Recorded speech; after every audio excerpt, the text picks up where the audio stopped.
Hello, and welcome to Hedgehog Storytime, where I read my weird original fiction. The following story is part of the Edie Valley Project, linked to the playlist in the description below. Yes, you have to read them all. No, that is not a request. Finally, the arena arc gets to close out. I hate to say it, but I'm kind of glad this one was done. I struggled a lot writing this one.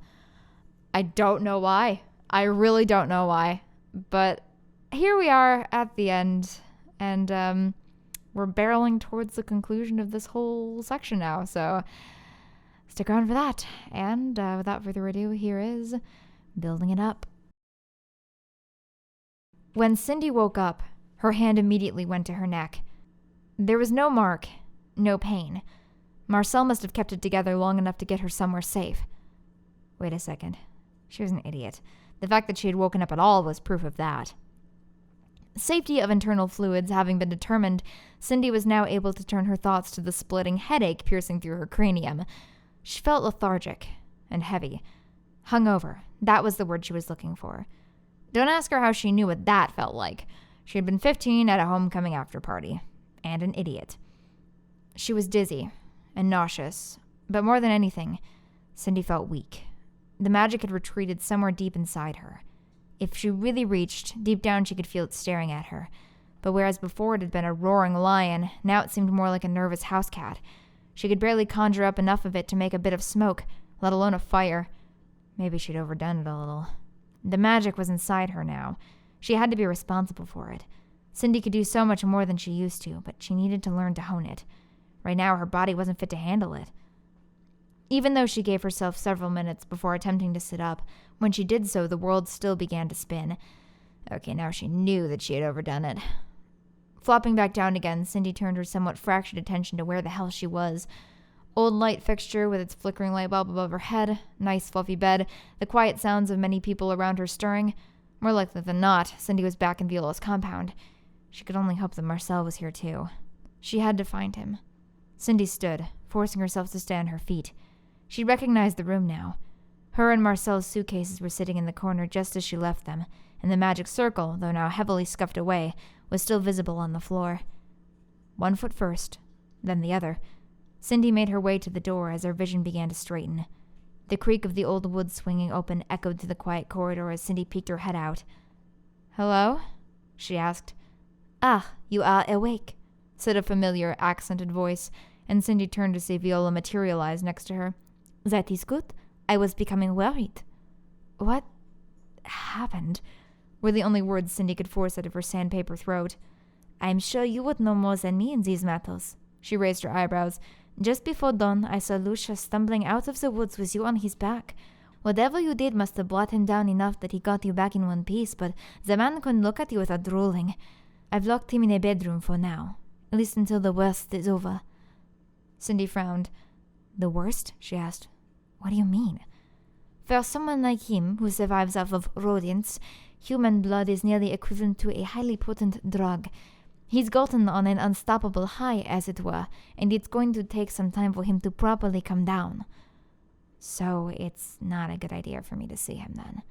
"Absolutely not." Viola shook her head. "Even if you now have the skill to hold him back, seeing you would just bring back the bloodlust.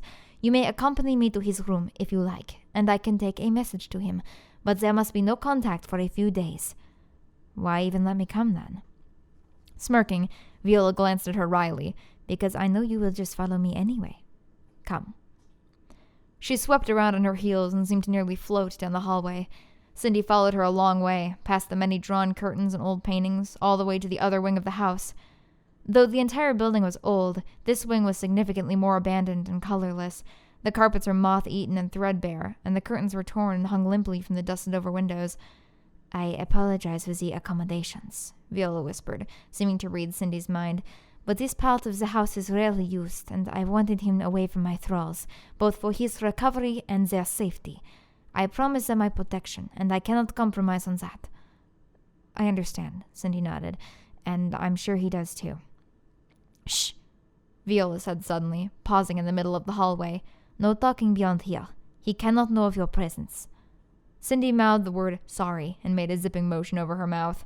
After waiting for another few seconds, Viola stopped just outside a door, and after grabbing the key from a chain around her neck, slipped inside. Cindy leaned her ear against the door and tried not to breathe. "Good evening, Lucius." She could hear Viola from just behind the hollow wood. "How are you feeling?" "Cold," came the reply. "Do you have an air conditioner or something?" "No, not in this part of the house, and it's also the middle of the summer." "Shit. This is going to be bad, isn't it? I went too far, didn't I? Like a heroin addict on his first bender. After all these years, I still find it so amazing how easy it is to slip. If you ate a reasonable diet, this wouldn't happen." There was an audible sigh. "If you ate a reasonable diet, this wouldn't happen." There was an audible sigh. I don't want to get into this again. Not after all of these years. When was the last time we were together? Paris? Oui, it was Paris. I am sorry about what I said back then. You know that, right? As am I, truly. But please, Viola, I'm so thirsty. Still so thirsty. It's almost like I can still taste it on my tongue.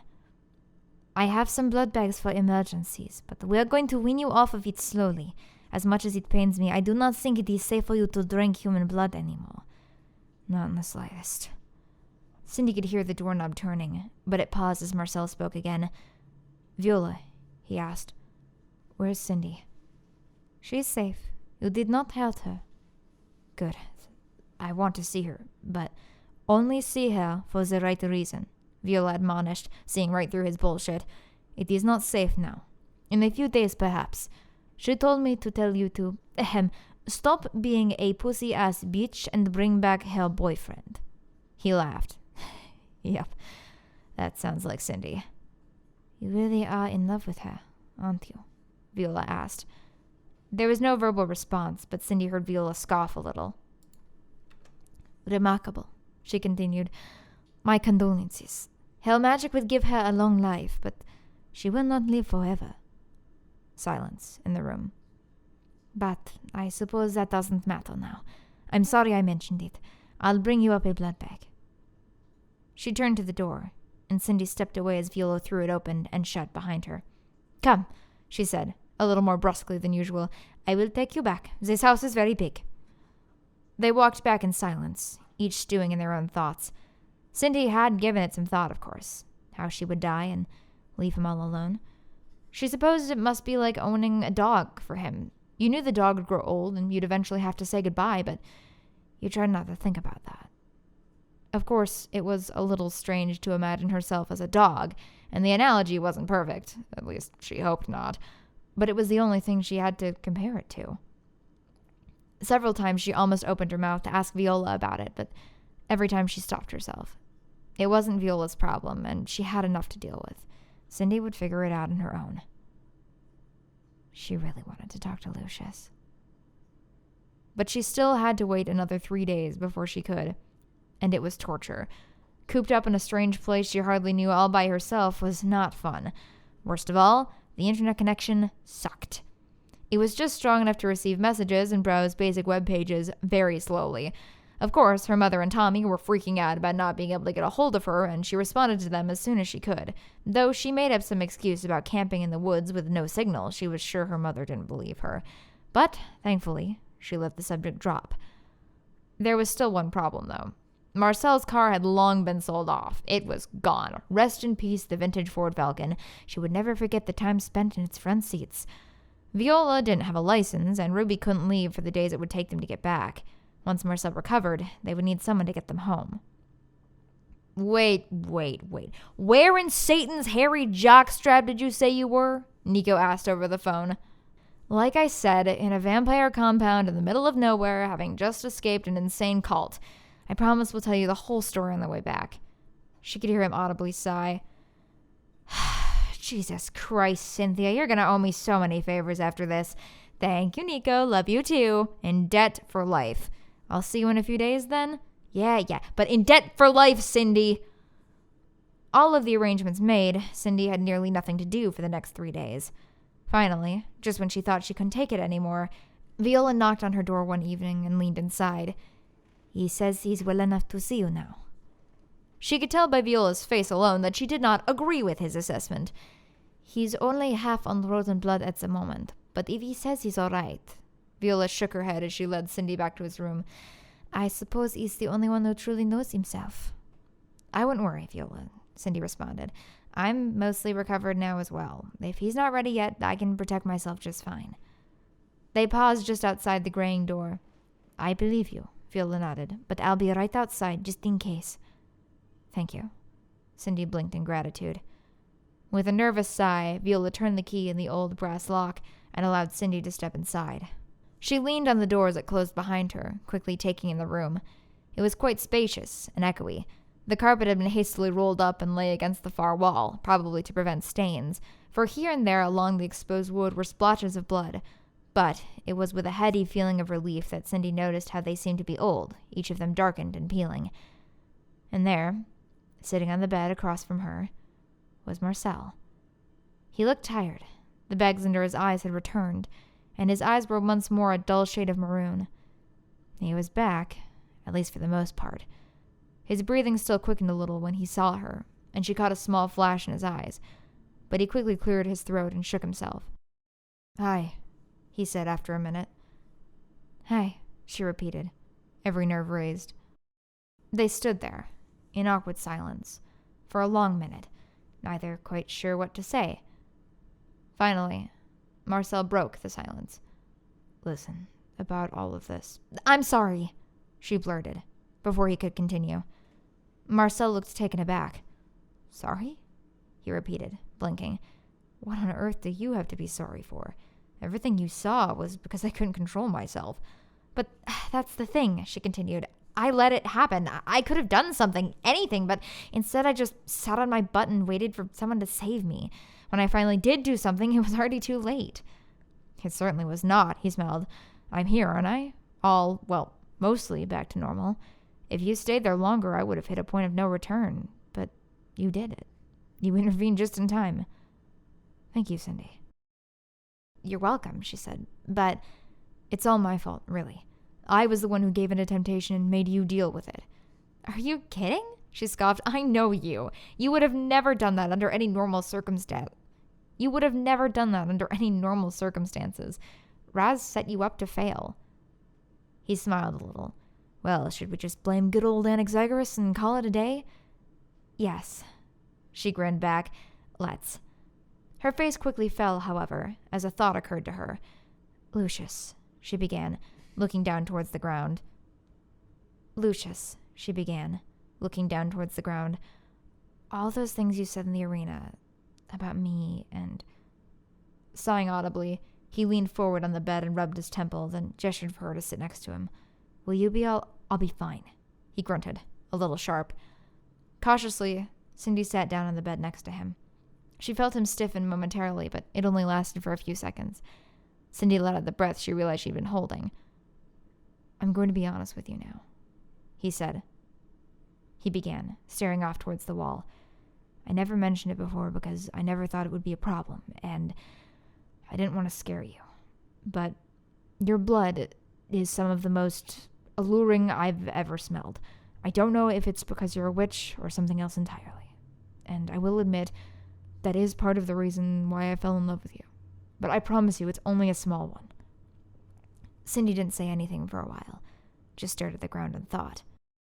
If that fact makes us too dangerous for you, then I understand completely if you never want anything to do with me again. Well, she broke her silence finally.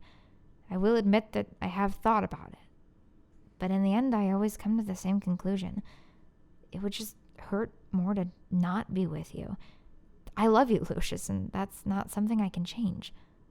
Plus, she added, a smirk beginning to grow on her face, if push comes to shove, now I know that I can just put you back in bitchy baby jail. Is that what you're calling it now? He asked, bemused. Yes, and if you, bitch about it, then that's exactly where you're going. He laughed a big, genuine one, and wrapped his arms around her. That's my girl, he whispered, kissing her on the forehead. Cindy closed her eyes and just felt. Yes, she smiled to herself. She really had missed this. The one place where she truly felt at peace. They spent a couple more days at Viola's compound, while Marcell fully recovered and stopped holding his breath every time Cindy entered a room. Finally, the day of goodbyes began. Shockingly, Ruby almost cried to see Cindy go, and Marcell and Viola said a few quiet words away from the others, until, precisely at 7 p.m. on the dot, Niko showed up. He climbed out of his black sports car and flicked his reflective shades off to get a better look at them.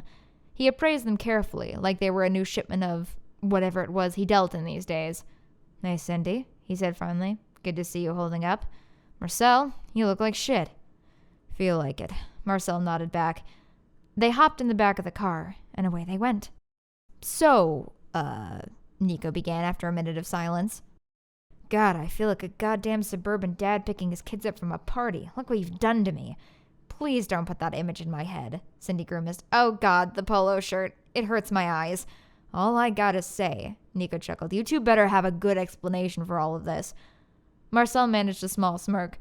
"What happened to the no questions till the morning rule, Dad?" "You're on thin ice, buddy."